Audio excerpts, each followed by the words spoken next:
ખેરાલુ નાગરિક બેંકની ચૂંટણી માટે મોટી ઉથલપાથલ. મતદાન મથકે નોટિસ અને તાળા જોઈ ઉમેદવારો પોતે ચોંકી ઉઠ્યા છે. ચૂંટણી મોકૂફ રાખવાની નોટિસથી મોટી ઉથલપાથલ સર્જાય છે. ચૂંટણી અધિકારી દ્વારા નોટિસ લખાવતાની સાથે જ ભારે રોષ વ્યાપી ગયો છે. નાગરિક બેંકમાં 12 ડિરેક્ટર માટે ચૂંટણી યોજાવાની હતી. પરિવર્તન પેનલના ઉમેદવારોએ બળાપો કર્યો છે. મોડી રાત્રે નવા બેલેટ પેપર પણ છાપવામાં આવ્યા હોવાની માહિતી છે. ઉમેદવાર અજય બારોટે મોટો આક્ષેપ લગાવ્યો છે. તેઓનું કહેવું છે કે ચૂંટણી અધિકારીને ગોંધી રાખવામાં આવ્યો છે.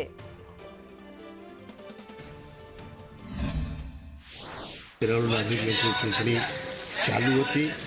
ગઈકાલ રાતે 6 ઉમેદવારોના ફોર્મ વિકાસ પેનલના રદ થયા છે. ચૂંટણી અધિકારીએ પણ એની નોંધ લીધી હતી. નવા બેલેટ છપાવવાનો પત્ર પણ એમને આપી દીધો હતો. રાત્રે 1:30 વાગે નવા બેલેટ છપાઈને પણ આવી ગયા હતા.